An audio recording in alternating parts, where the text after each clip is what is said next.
Welcome to An Unconventional Life, a podcast where we share stories about the crazy 1% out there who earned their doctoral degrees and then went on to use them in crazy, cool, unique, and unconventional ways. Here's your host, astrophysicist turned teacher, author, dissertation coach, and more, Dr. Russell Strickland.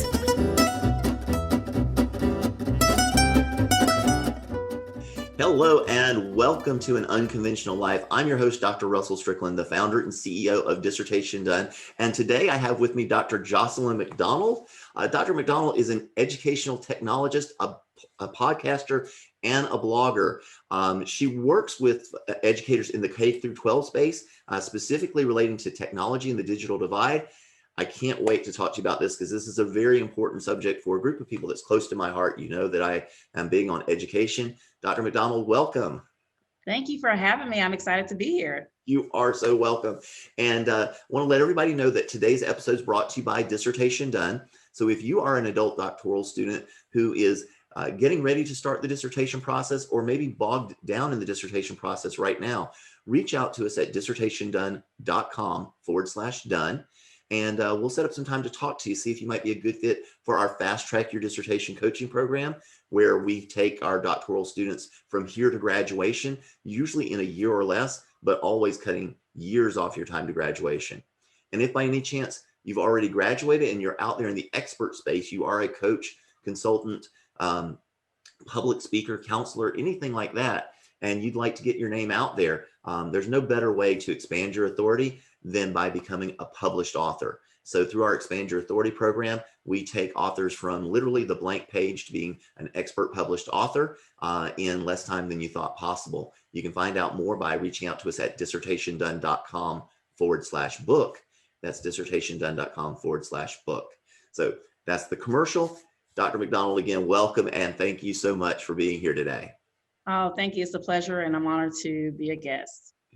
Well, for those of you who happen to be watching our video on YouTube, you see she's got her really cool podcast background back there, and we're going to get into that. I'm looking forward to talking about that. First thing though, let's go back.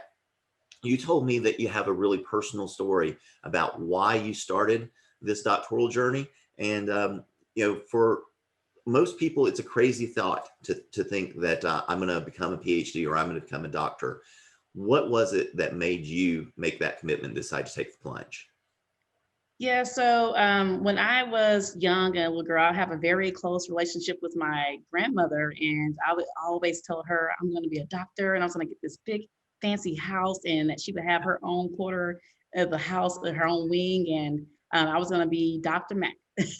And so, I went to school and I got my degree in chemistry, and then I became a mom and a single parent. And so some of the dreams that I was aspiring to kind of got put on hold. And so I just started working and to support my son at the time. And when I started working, I got into education and started teaching, and I would still do small jobs and on the side. And then I got into entrepreneurship. And so I started focusing more on that than trying to grow and go back to school. However, in 2012, I sadly lost her that year, and I kind of did a reflection of my why and things that I wanted to do that I hadn't done. And, at that point, all the other stuff didn't really matter. And so I decided to go back to school to work on my master's so that I can eventually get my doctorate. Yeah, that's so important. I tell all the clients I work with, whether they're students with Dissertation Done, Expand Your Authority, whatever it is, it's really important to my work that folks understand their why. There's a lot of motivation to that, but also you can decide how to strategically move forward in life when you know why you're doing what you're doing. What's important to you becomes central, and what's not important to you easily gets wiped to the side. So I really appreciate you mentioning that examination of the why as being important to you, because I think it's critical myself. Yeah. Yes, it completely shifted. I'm doing things now that I wasn't expecting to do before she passed. And that's a common theme too. It's amazing how what a doctoral degree brings out of us and brings to us in terms of opportunity. So I'll look forward to talking to you about that. But so after you made the decision to get into the doctoral degree program. How did that go? What was it like for you? Were you remote? Were you on campus? What was the process for you? Right. So as I said before, I was a single parent and I did my master's program in person, and it was very challenging. Yeah. And so I decided to go the remote route and do it completely online, so I can have a more flexible schedule because I was still working full time. And so that experience was something new. I've taken online courses before, but it was in the mix with taking also in-person courses. Right. And so to do it completely online was definitely new and a little bit scary because you have to have that support that you have with your peers in class. And so like when you're in person, you have others around you who are trying to have the same goals as you. And when you're online, you have to really try to figure out how to still have that support system to help support you through the way, because no one else is understanding what you're going through. And your immediate family is like, this is a new realm for them. It's so critical, because you're right. When you're on campus at a university setting, there is this normative pressure. Everybody else is doing it. Everybody else knows why to do it. And there's even, there's a culture there. The older students model for the younger students what you should be doing, and the younger students become older students at some point. And so there is this culture that's evident. And when you're detached, like at an online school doing work remotely, it is much more difficult. Right. So finding those resources, finding a group that you can plug into, finding someone that's going to create a sense of accountability and what you need to be doing at any given time is really, really important. And you can do that. There's things you can find on social media and Facebook and stuff, such like that. You can work with, someone like me. We do that. You can just find your own cohort and recruit your own group. But getting that critical support and having some group of people tell you it's okay to be doing this. This is normal to be doing this. This is what you should be doing, as opposed to your family, well-intentioned as it may be, not knowing what the hell you're doing. Right. Because it's just so foreign to them. It's not what they do and what they have done, unless you're lucky enough to have another Ph.D. in the family, which I know a few people who are like that, but they are very few and far between. I'm the first. That was another part of my why. I'm the first college graduate and the first with the Ph.D. in my family. And so that was something that was important to me. So I knew that they didn't understand, but you're right. That support system was something I don't think I had when I first started. I had to figure it out. Yeah. And so I felt alone. So it was really, I had a drive, so that helped, of course. But it would have been a lot easier if I had support throughout the process. Yeah. And like you said, drive or persistence is important, but equally important is having someone who can help you figure out what you're supposed to be doing, because persistence in the wrong direction isn't helpful. If you're heading east and you're supposed to be heading north, it's going to take you a long time to get there that way. But yeah, that's one of the things we find is critical for success is that persistence, that drive. The why is really, really helpful. And then getting some support from people who will keep you motivated to move forward and also keep you moving in the right direction is critical. Yes. So as you're going through this process, how did, tell us about your dissertation journey. What was that process like for you? Was it easy, clear sailing, bumps along the road? I was scared to death of, it's like when you think about becoming or having a doctorate, it's like, oh, this big grand process. Like you have to do your best. And I was scared that I wasn't going to finish. And so it was a process. And then we have life happenings in between. But I had to take it a step at a time and try to find my way to make those small goals to get to the next step. When I got to the next step, because I think the perspectives part was the most nerve-wracking. And after I finished, it wasn't that bad as I thought it was. And then moving that's forward. how hindsight works, right? Yeah. Everything's awful until you got to the other side. Right. But so, it was a great experience, and I've learned and developed, and I learned how to, I guess, find that support system.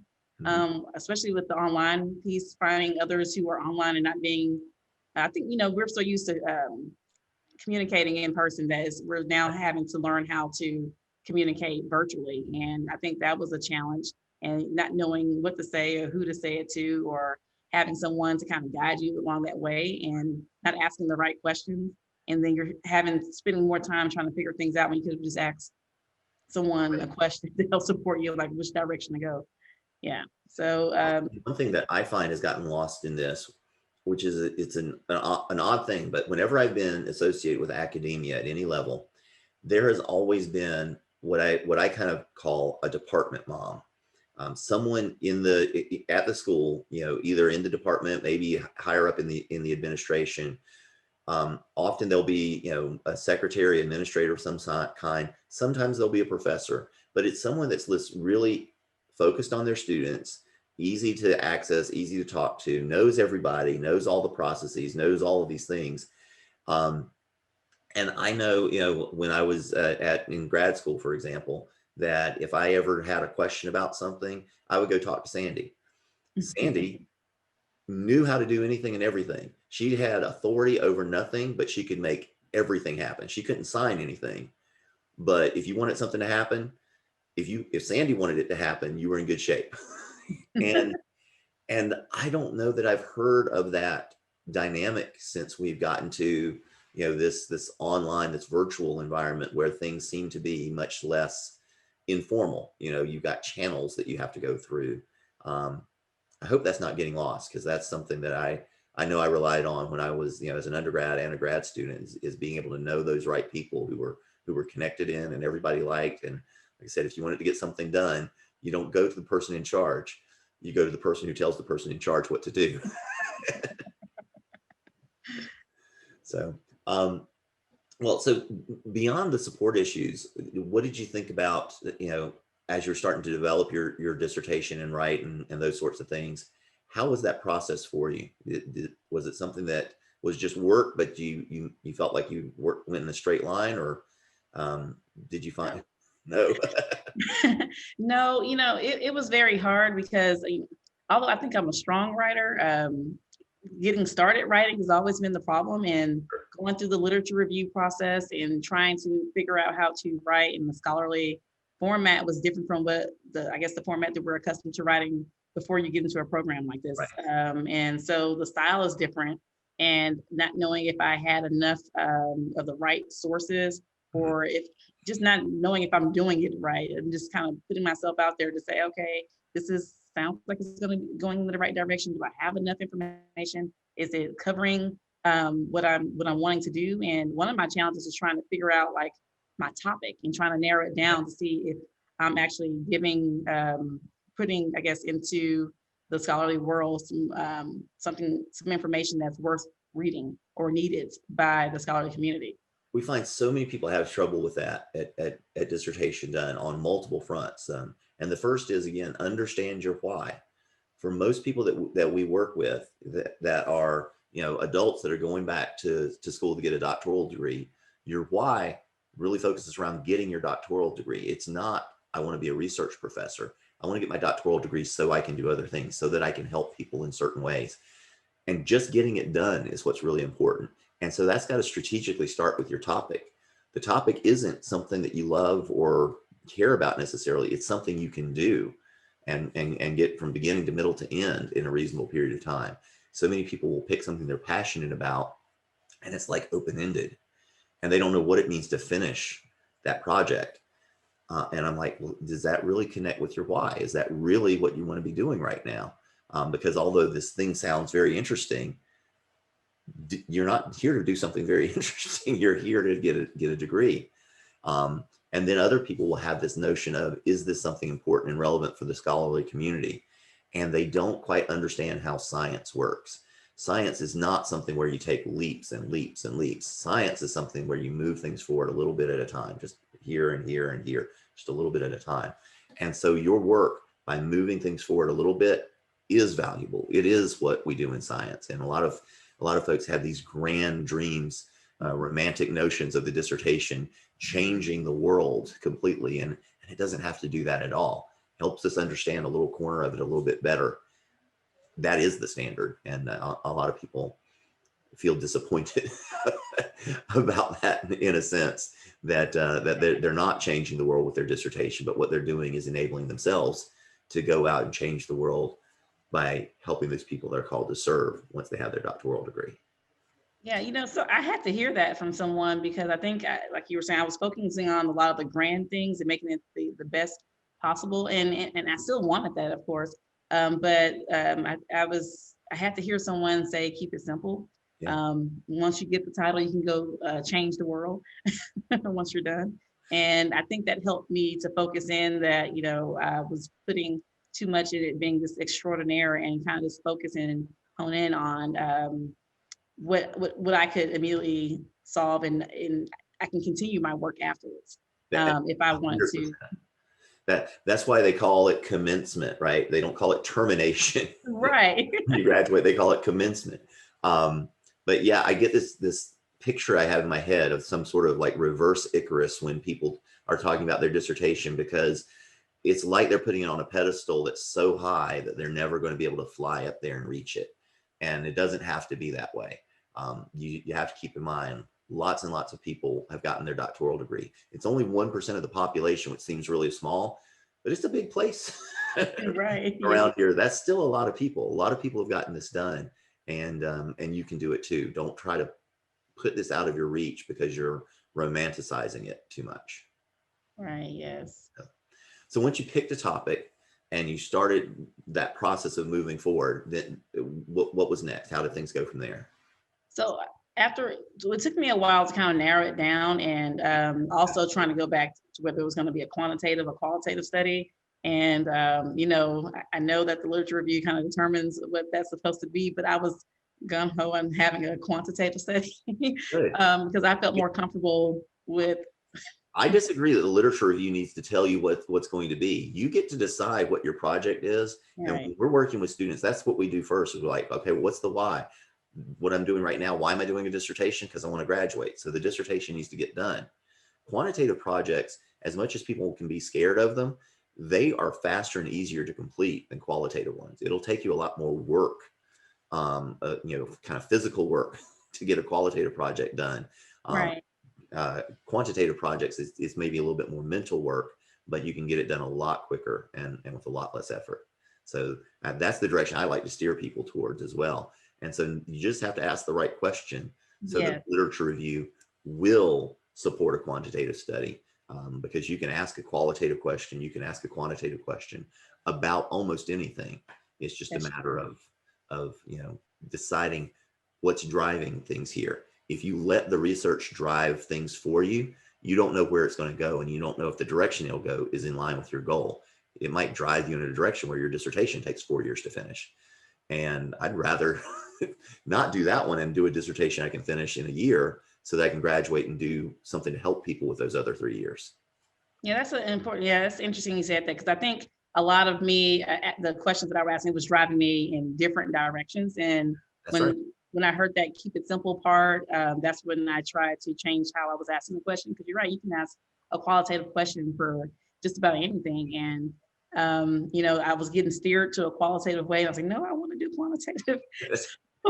I'm glad you're able to stick to your guns on that, because number one, I just like quantitative work anyway. That's kind of my DNA, but I truly do believe it's also the right answer for folks that are like us, that are going back and getting a doctoral degree later on. It's not research driven. It's not that we're going to be doing this research for the rest of our lives. There are other ways we're going to help people when we get our degrees. And the quantitative project's the easiest way to get to that point where you've got your doctoral degree and you're out there doing what you were called to do. Right. So what about, a lot of people worry about their dissertation defense, or early on in the process, at least. That's something I hear from students who are early in the process. I'm worried about, I got to defend this thing. How did that process go for you? What was that like? That part was, I was pretty nervous about it, because, you have to present in front of someone. Luckily, I was able to do it virtually. And so I just kept practicing.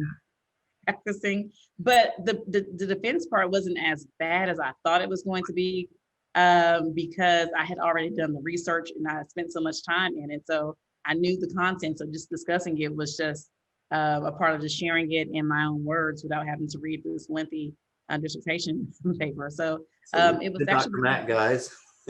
You're just sharing what you've already done in your own words. It Right. really is easy. Being nervous makes sense because you haven't done it before. But I keep telling folks time and time again, your committee, as much as you may have disagreed with them during this process, they don't invite you to a defense so that they can fail you. That makes them look bad. They invite you to a defense because you're ready. And when you can just share what you've already done in your own words, that's what that is. Yeah, I think the most I guess unnerving part was when they had to ask questions. You didn't know what questions you were going to get asked. Yeah, But I mean, if you know your research and you've done the work, then of course you're going to be able to easily answer that's right. the questions. Yeah.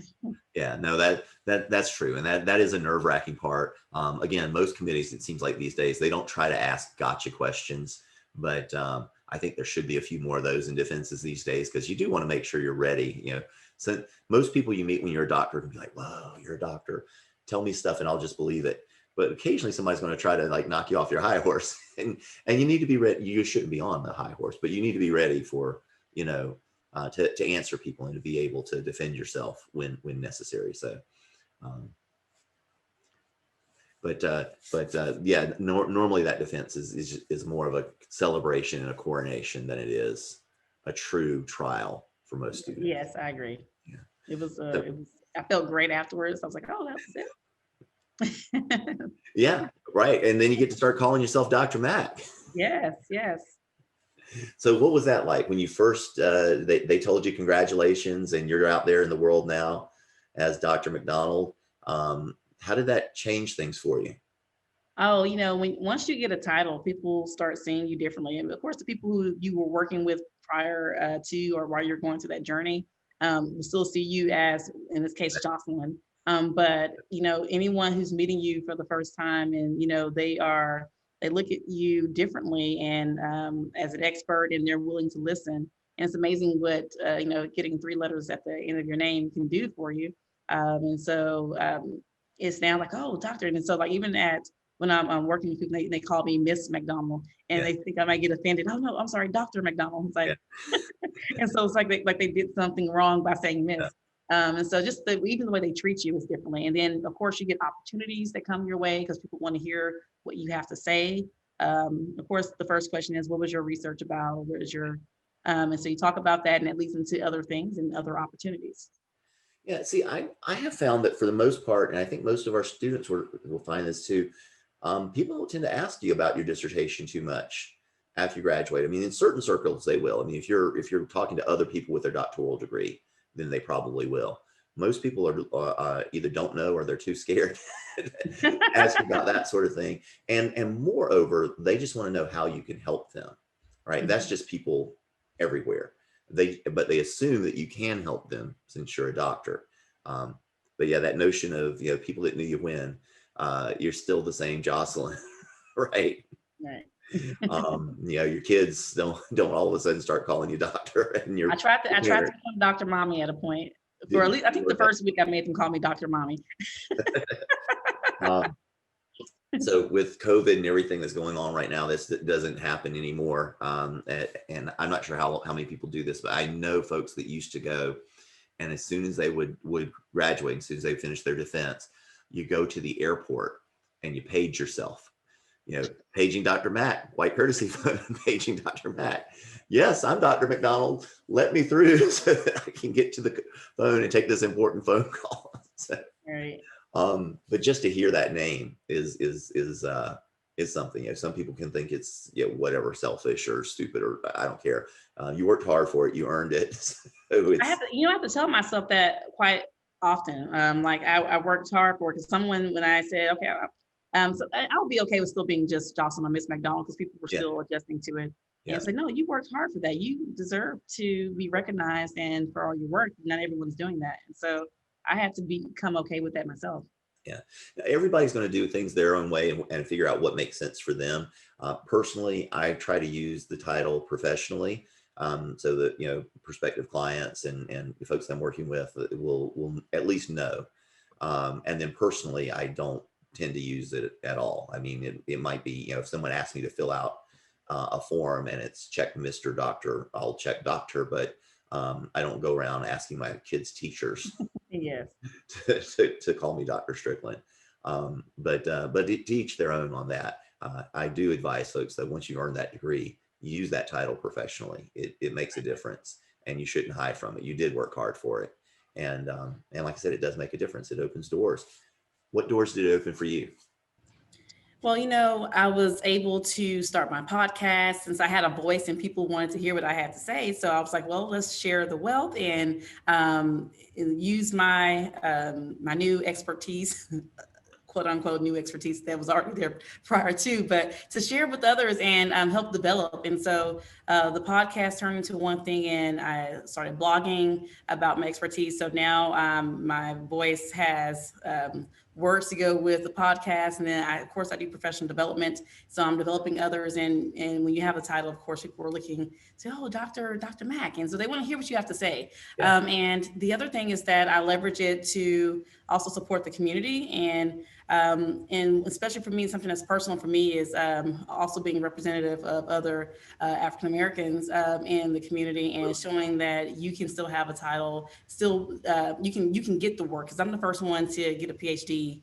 in my family, and so that means a lot to a lot of people. And so I was in my family, I was a hero in the sense that I was able to achieve that. And so I also have digital skills camps in which I support youth in developing those skills. And of course, it's open to everyone, but I do target the lower economic communities in schools and reaching students so they can have those same opportunities. And then doing that actually led to a different opportunity. And so we're working with local organizations and supporting adults and parents in developing their digital skills. And then of course that opens up opportunities. And so I've been asked to be a contributing author into a book about women who lead in technology.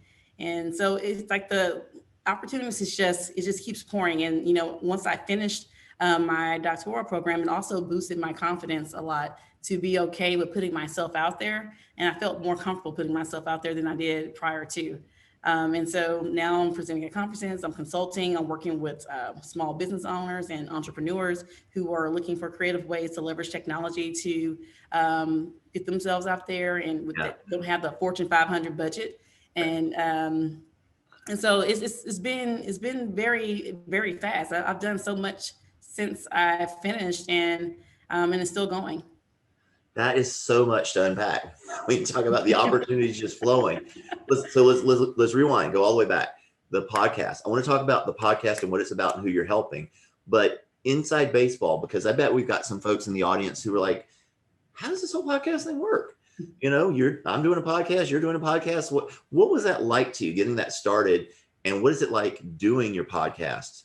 What's the format, and how do you get that done on a regular basis? Okay, well, in my podcast, it's called Tech It Up Talk. And in the podcast, I become Dr. Mack, the host with the most passion for supporting educators, from teachers to school leaders. And I turn on this personality of something I want to see different. And first getting started, it was something that's out of my comfort zone originally, because, for some reason I speak and I train to so many people, but to record myself was something new for me. And I had to adapt to hearing my voice. Oh, I don't like the way I sound, or things like that. And so it was definitely a process to get comfortable with.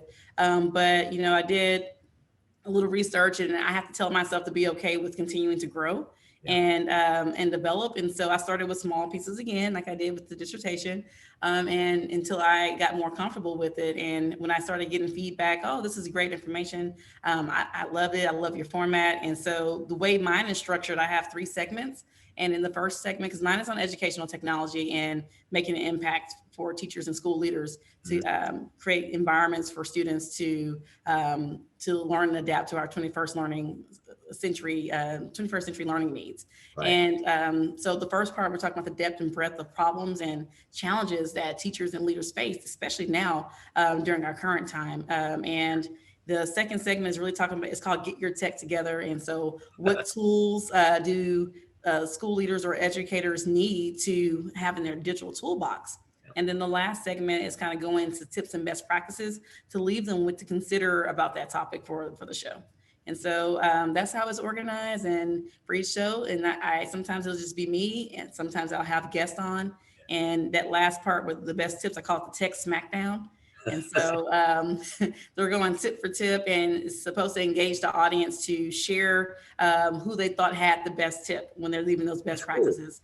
Yeah, getting interactivity is really great. You mentioned something early on about not liking the sound of your voice. Everybody needs to know that nobody likes the sound of their own voice. Right? And the reason why, quite honestly, is because you sound differently through your own ears, because you're hearing the rattle of your bones in your skull and things like that. And you know, so I may have mentioned before, I had studied physics growing up.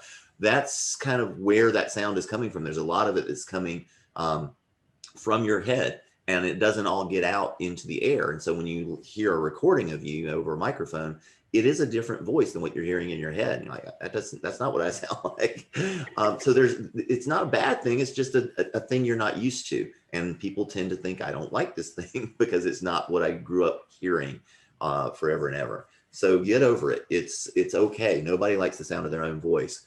The next thing that you mentioned is all the help that you're able to be to these other people.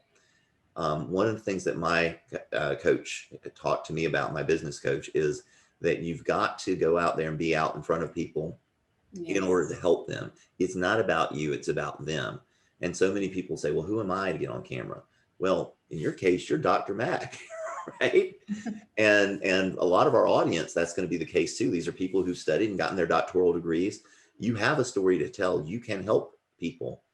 You just have to figure out how you're helping people. And if you come from that kind of servant position, that servant leadership position, it makes sense for you to go out there and be in front of people because you're sharing things that they need to know. And if you help one or two people learn something that they need to learn, then that's worth you being uncomfortable being in front of a camera. Yes. And you know, that's one of that uncomfortable component is something I actually preach in my podcast, is that you have to get uncomfortable to get comfortable.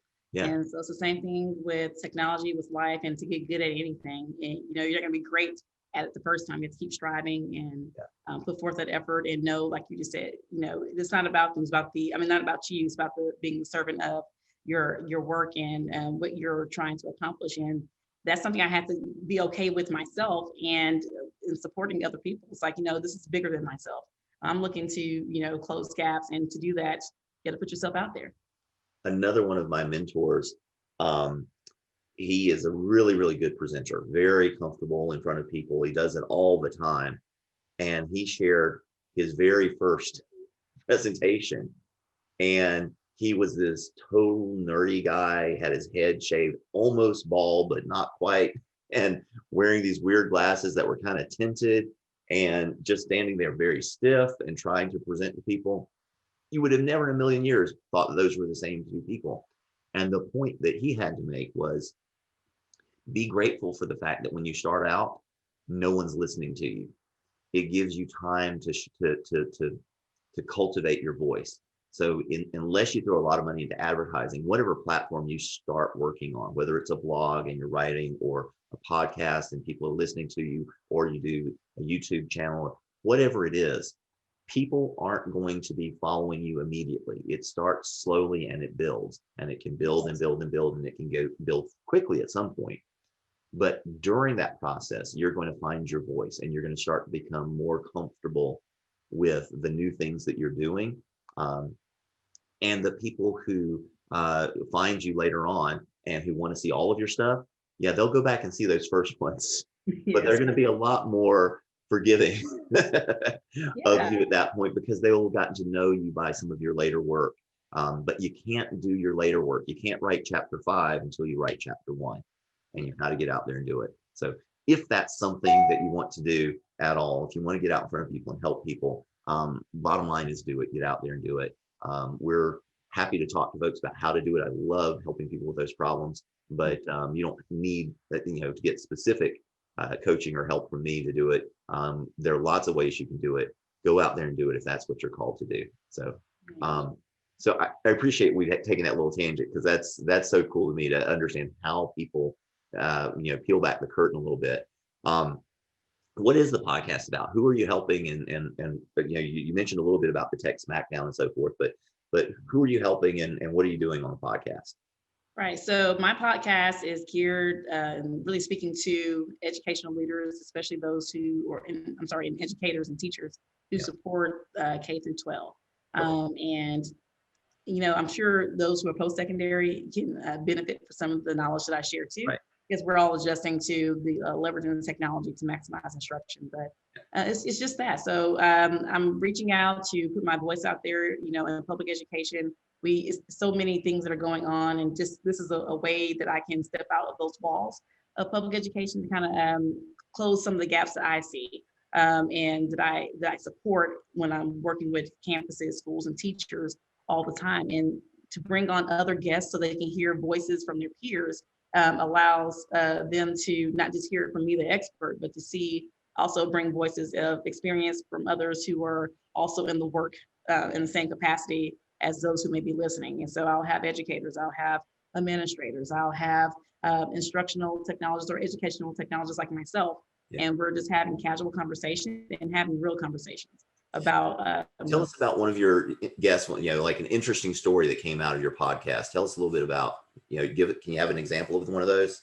I think every guest I've had has an interesting story. And of course, ours is centered around education. And of course, with COVID-19 having such a major impact in education, ours has definitely been on experiences and adjusting and just hearing, things you have to get comfortable with. And, I had one administrator that would talk about how, they have to host these virtual meetings and they don't have their camera on. And so but they expect the kids to have their camera on, and kind of modeling what you're expecting your teachers to do. And having to, I think a lot of it's been a reflection, like, well, how can I now do this new thing and make this big impact? But I have to be a leader to do that. And so that's been some of the discovery of conversations from others, from, sharing what students are doing and how they have to get really creative at getting them to join discussions and be a part of the learning and the challenges with that, from elementary to high school, and then their experiences with parents who are struggling to support their students at home. And so it's been a range of different stories that have come out because COVID-19 has had a major impact. Yeah. Well, I'll tell you, when you first mentioned this idea of the teachers not wanting to have their cameras on, it immediately flooded back me. Our kids are all doing, I have 3 children, and they are all in what they call virtual academy around here. They're doing their school remote this year.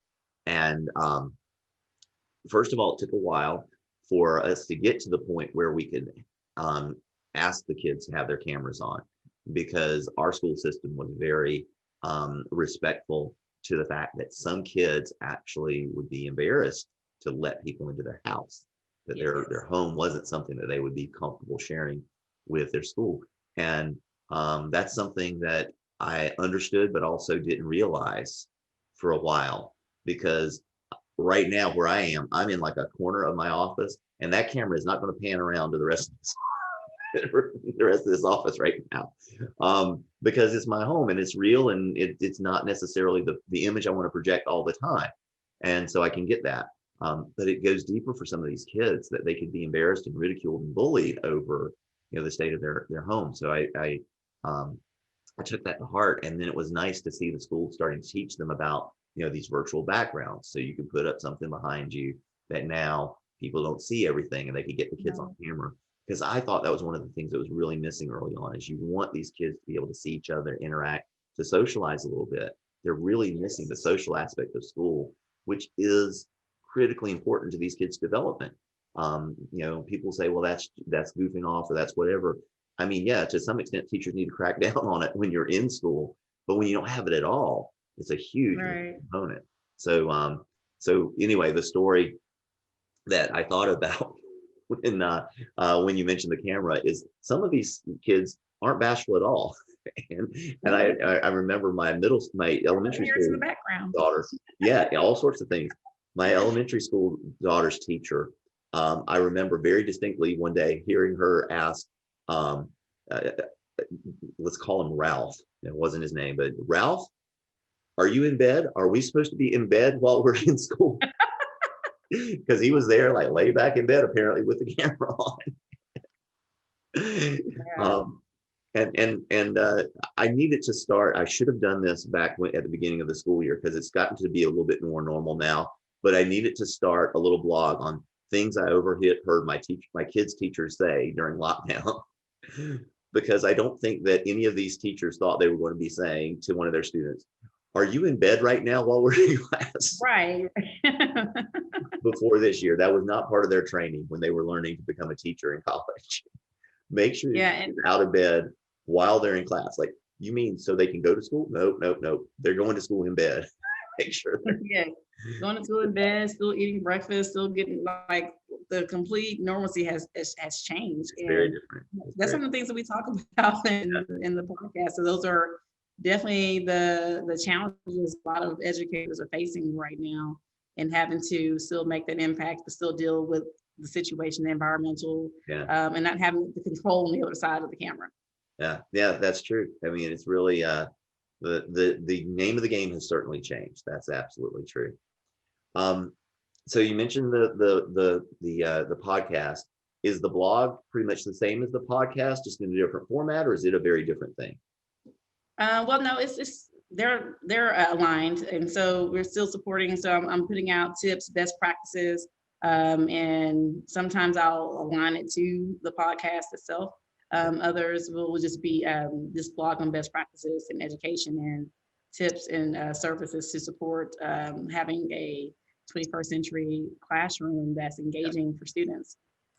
So yeah, so they're aligned to each other, and sometimes I will use the same topics, but other than that, yeah, still support the same audience. Yeah, very good.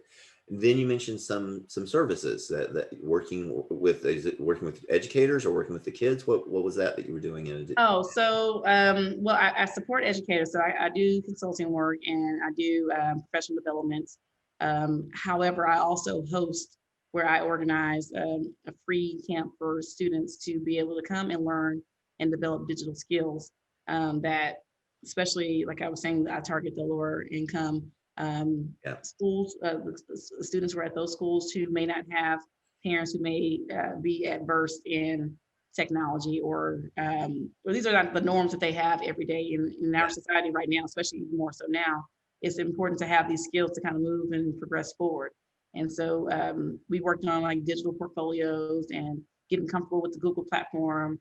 I mean, so many different things that can really help them beyond school. And so I do a camp, I have another one coming up in March for the spring break time, where it's a virtual camp that they can come and apply. And so I get sponsors to help support the events so that they can have like some trinkets to go away with. And I have different educators from different realms that will come help support. And we do a camp to really put that knowledge out there. And so that's one of the things I do, is a digital skills camp. yeah. I have found that I've done a few kind of virtual meetings this past year that where normally they would be in person, but we're doing them virtually. And always we have icebreakers and fun events in the evenings and things like that. I'm surprised at how people have been able to make some of those things happen. I was at a virtual event where we did a murder mystery, which was it was a kind of a cool thing. Another one, I'm trying to scavenger hunt stuff, first person back on camera with a whatever. Lots of different little things that people do to make these virtual events kind of feel a little bit more personal, Yes. because when people go to these events, again, we were talking about the school kids not getting to socialize. Mhm. I am an entrepreneur that works from my home. My principal interaction, unless I'm going to meetings and conferences and things like this, is either over the phone or it's with my kids and my wife. And we don't even have conversations with the neighbors hardly anymore because of the situation we're in right now. So to be able to go to these meetings virtually and have it still feel like that you're getting some adult time, you're getting to meet with other people and talk with them is really, really cool. So it's just amazing how people change and adapt as the situation needs. So what else is going on? I know we've hit a long list of things, but I want people to understand that the opportunities are there once you graduate. So what else is going on, So Dr. Mack? kind of the digital skills camp opened up another opportunity because one of the parents that had their child at the camp, was a part of another organization. And after I did the camp, she was very impressed with the camp and invited me to come do another series, a tech series for Mhm. parents within the same type of community that I'm looking to help support. And so that turned into another opportunity. So now we're doing monthly tech series to help develop parents. And Yes, that's so so, important. yeah, One of the ladies in my mastermind group, that I get coaching on a regular basis, and she actually does this kind of work. Works with parents to make sure their kids aren't getting into trouble or just making a damn fool of themselves on social media. Because colleges and employers and things like that are going to be looking back and seeing what's been going on social media, and it's important for kids to recognize that their digital footprints don't go away, not yeah, anytime soon, at least. And so that was something that was that I found very interesting, the work that she was doing with helping parents figure out how to make their kids' phones safe. yes, yes. Yeah, so I mean, it's definitely a rewarding experience to be able to do, and I mean, I didn't realize how much was going to come out of it. And so, in addition to the camp, I also host professional development for educators and leaders. We have some fun events coming up um, next month and the month after. And so I'm really looking forward to partnering with some other local businesses to kind of spread the wealth and help give students more opportunities out there to be able to see themselves become a doctor or Yeah, outside of their, this is new for a lot of people. Like, you're a doctor, it's funny when some kids are like, they think that you're a medical doctor. right. And so they think your practice is there. I was like, no, I'm not that kind of doctor. So, but it's still rewarding. They still feel excited that, Yeah. they don't know any other doctors. So just to See, I know, like to say that those guys are physicians. I'm a real doctor because they yeah, didn't have to do a dissertation, right? But I remember, I don't know if you remember growing up, the Far Side cartoons that Gary Larson did. It was it was usually like one little strip or not a strip, but one little frame where they have a picture. And I remember one of them, you could see like the words faculty club on the window written backwards. So they were inside the faculty club, and there were a bunch of guys in tweed jackets kneeling over somebody on the ground, and the waiter is there saying, no, a real doctor. and the idea was that this guy was choking, and he says, of course, what does the waiter say? Is there a doctor in the house? And all those you're professors right. came wandering over. He goes, no, I mean a real doctor. Right, right, yes. And so I get some of that too, and but I think it's a great experience for them to know there's more types of doctors out there than just the medical doctors that Yeah, they know of. And all sorts of flavors, right? yes, yes, And important to go out there and share your message and be in front of people, because as you said in your case, you're modeling that for other people who are now seeing a doctor like them, and that I can grow up to do that too. I right. think And it's then important. you have people who want to start the doctoral program that are scared, and Yep. they'll ask me about it. Those who are interested, and they'll find ways to, not do it 'cause they're scared that it's going to be more than what they thought, and they want to kind of put it off to the side. And so I have And again, let's reiterate, single mom, right? Raising kids, got her doctoral degree. yes, Right? by myself, yes. And when I Yeah. started the doctoral program, I left this part of the story out that I got my master's first. I was just my Yeah. son, but when I first started the doctoral program, that's when I had my daughter. So I have a 12-year gap between my son and my daughter. Lord. We have a 4-year gap between our second and our third child. And I'm like, or at the time, now it's easy, but at the time I was like, diapers again. It's like, I know someone in my family had, was married twice, and he had like a 16, 17-year-old when he had his child with his second wife. I'm like, dude, like he was grown. How do you do that again? Right. Yeah, So it's been amazing. It's been an amazing experience. It was challenging doing it by yourself. yeah, Um, but my kids is also a motivation to me. I have to definitely give a shout out to my son for being so patient with me, because yeah, there's some sacrifice in there with family time but having that support system, but doing it virtual did help because I was still with them. It was just mommy Right. was focused on working on getting her dissertation done. And I bet you he learned a whole lot more than you necessarily intended to teach him, or than you were intentionally teaching him about modeling your behavior. Well, I think that is one of the positive sides that came out of it, Absolutely. because seeing your parents work hard kind of helps give you the drive that you can do it too. So when you have a goal in mind or a vision, you're actually putting action toward your goals. It's a great way to model for your kids that they can also attain their goals, something that they're wanting to do, or something they aspire to, that they can do it too. Yeah, that's right. It's all about, process. It's about doing the right things. It's about, sticking to it. And, so many people these days think that they get lucky to get rich. It's not that you get lucky. It happens suddenly usually, but it happens because of all the things that you were doing for all the time to put you in that position, so that you get all these opportunities coming in the door. Not the knock at Right. the door don't stop like it does for Dr. Mack. Yes, yeah. I mean, I am enjoying it. I didn't think I'll see the end point, because some days I would ask, am I going to ever finish this? Well, and But I that's actually, can. it Yes. brings up a good point, good question I have for you. I asked, a lot of my students, I'll ask this when they graduate: what was the best part of graduating for you? When you finish that defense, they tell you, congratulations, Dr. McDonald. Right after that, a few days after that, a few weeks after that, whenever it was, what was the best part of graduating for you? Well, I think for it went back to why I started, back to my grandmother. I felt like I was able to accomplish things in my family that people may seem that they can't accomplish, and that you can just work toward it and don't let your interim situations get in the way of you attaining your Right. goals. And so much has happened. I started my degree. I had a house fire in the middle of it, and that could have set you back. We That's an had some important other thing for people to tragic, understand. Life doesn't stop when you're getting your doctoral right, degree. Just because you're writing your dissertation doesn't mean everything else stops.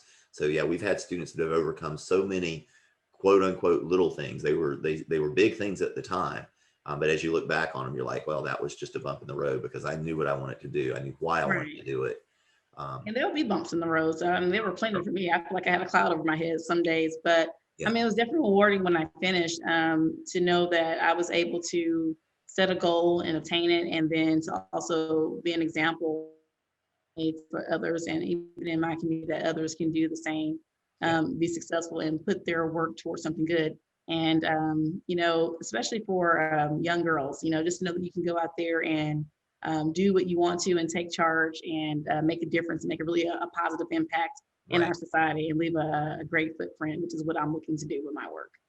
And that notion that you said just a minute ago, I think is really important. Being able to set a goal and achieve it, that develops what we call confidence. A lot of kids these days talk about self-esteem, and we don't talk as much about self-confidence, I think, as we need to. Self-esteem is not based in reality, right? That's just you saying you're good enough and all this kind of thing. Self-confidence is, you know what, I've done this. I got hit in the mouth and I got back up. I got knocked down, I got back up. I did all these things. I made this stuff happen, so that the next time you have to face something, you know that you can face it, right? Right. You know that you can make this happen. And that's what's so critical and so important, is this notion of having done things. Because I think you mentioned earlier that the idea of finishing your doctoral degree is what helped give you the confidence to start your podcast, Yes, it start is. your blog. Mhm. So people need to understand that the benefits that this program or this process creates for you are sometimes the internal. The changes in you are sometimes the most important thing. And that's something we overlook sometimes, is that this process isn't just something you go through, but it's something that goes through you too. It did. I have to give myself permission to be great and be okay with that.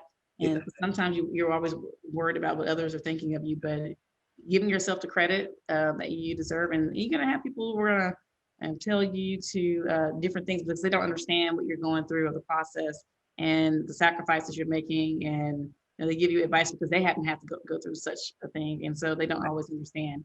But getting around positive energy, putting positive people into your circle, that's working, that understands and works, is working towards the same goal, or either has done what you're trying to do or attain, and you know who you are, who you hang around, who you are attempt or looking to be. And so Right. making sure you have the right people in your circle definitely does help support that process.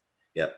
And it can be difficult sometimes to when we're talking about things like a doctoral degree, there aren't that many people. So figure out a way to connect, because yeah, the the actual sort of research was that your income tends to be approximately the average of the incomes of the 5 people that you spend the most time with. Yes. So that's what the research says. But people have extrapolated that to all sorts of things, because when you are around people that behave a certain way, it's not just your income that's affected, but it's your outlook, it's your politics, it's your everything. So be intentional about who you're choosing to spend time with. And if people that you want to model and people you'd like to be like aren't close to you, in this day and age, you don't have to move to go find them. There are all sorts of ways that you can connect. So Yeah, you can connect, and don't be afraid to ask questions, or don't be afraid to yeah, connect. I think I was more reserved when I first started the process and trying, I'm used to being independent and trying to figure it out on my own. yeah, That I was scared to ask for help. And I think being open to just connecting with other people is, I found, it's normal, like yeah, especially with social media networks, and when you're going through your dissertation courses, or even school, like connect, especially if you're doing it virtually. Be okay with connecting with people, because they're going through the same thing you're going through, and they're probably wanting to have someone talk to them just as much as you want them to talk to you, and connect, because they're in the same boat of not right. understanding, having people who are around them that may not understand what they're going through. And you mentioned 3 things that I think are really important when it comes to confidence. Again, don't be afraid to admit that you don't know everything. That's a source of strength. To be smart enough and strong enough to say, I don't know that thing, is fine. When I was in graduate school, they told us, it's not okay to know nothing, because you're supposed to be an expert, but it's perfectly okay not to know everything. In fact, you never will know everything. Don't even bother trying. So that's number 1, and that's a confidence issue. Number 2, kind of tied to that, don't be afraid to ask questions. Again, that's a confidence issue. But when you as you get more and more successful and more confident, you'll ask more questions and better questions. And number 3, don't be afraid to go out and get help. That's a source of strength, knowing that, now I'm getting to the point where I guess some of the kids would say it's somebody else I should be quoting here, but Michael Jordan is the basketball player that I kind of grew up with, and I still think is the best basketball player ever. He hired his own coaches, not his coaches that the team had, but his own coaches, to help with his strength and conditioning and to help with all sorts of different things. He had multiple people that were helping him with different things, because that made him stronger. Don't think that getting help and getting support makes you weaker. It makes you stronger. And those things are all tied up in confidence. If you can just be more confident with yourself and who you are, and be honest and authentic about that, then the sky's the limit with what you Yes, can do. I absolutely agree. Yeah. Yes. So if people would like to reach out to you to get involved in one of your camps, or to hear your blog, or read your blog, or hear your podcast, what's the best way for folks to reach you? Well, they can always follow and connect with me. I would love to have you all a part of my network and learn and Absolutely. grow from each other on Twitter and Instagram at Dr. J.E. McDonald. However, you can also visit my website, drjocelynmcdonald.com. And a lot of my links are there. My podcast is on Anchor, but it's also linked on my website. So if you go to drjocelynmcdonald.com, you'll have access to my blog, my writings, my upcoming events. If you want to schedule a book me, or whatever the case may be, all my information is on that website. So I've had a great time talking with you today, Dr. Mack, and I'm sure that there are going to be folks that do want to reach out to you. So it's drjocelynmcdonald.com, or at Dr. J.M. McDonald on Twitter and Instagram. You get it? J.E. McDonald. J.E. I may have said it wrong. Dr. J.E. McDonald on Twitter and Instagram. Correct. Yes, that's it. Awesome. And Now we have our podcast episodes we put on our blog at dissertationdone.com/blog. So if you would like to be able to look over the show notes, we will definitely have links to all of Dr. McDonald's contacts in there, and you can grab them that way, quick and easy. So thank you so much, Dr. McDonald. Just as a parting word, what would you say to folks that are in this dissertation process right now, who are struggling through it? What would you tell them as a source of inspiration or whatever it might be? What parting words would you have for them? Well, my first one is definitely take one step at a time. You don't have to get to the end goal. You can take short incremental goals to get there. Get support if you need support, and reach and partner with someone to help you through the process that you can talk to that can help support you through that process. And don't try to have to go it alone. And I think some of the things that I wish I would have done differently was to reach out more and network a little bit more in the beginning phases of my program. I think that would have made me feel more confident in the process. And but I didn't think that I was going to ever finish. But just know that you can, and just do it in small steps and do it at your time. You don't have to do it, one particular way, as long as you're putting forth that effort and getting the support you need. Yeah. And that notion of support, I think, is so important. If anybody is a lone wolf type, that's me. And I would have been stuck on my dissertation. I don't know if I've ever would have finished if I hadn't happened to network with someone. It was not intentional. I got lucky that was able to help me figure out how to collect my data. I could have been stuck there for I don't know how long. I ended up moving forward fairly quickly, but it was serendipity that I happened to talk to the right person at the right time, doing that intentionally and making sure that you're out there, because you never know who's going to be able to support you how when you're talking. But the more intentional you can be about some of that networking and finding people who are the right sorts of people for you to be associating with as you're going through this process. So important. So I really appreciate those parting words. All right. Well, again, thank you so much, Dr. McDonald, for being with us here today. To those of you folks out there who might be working on your dissertation right now, if you are getting to that point where you're going to be starting on your dissertation, proactively reach out to us at dissertationdone.com/done. If you feel like you are slowed, stalled, or stuck right now, again, reach out to us at dissertationdone.com/done. And finally, if you are an expert that would like to expand your credibility, expand your authority, reach out to us at dissertationdone.com/book, and we'll help take you from the blank page to being a published author in less time than you thought possible. So look forward to hearing from you for all those reasons. For you, Dr. McDonald, thank you so much for being here. Thank you for having me. It's been such a pleasure, and good luck to you all out there. And everybody else, remember drjocelynmcdonald.com, Dr. J.E. McDonald, at Dr. J.E. McDonald on Instagram and Twitter. Definitely reach out to her and plug into what she's doing. Thank you so much. And for everyone else out there, have a great day and go out and live your unconventional life.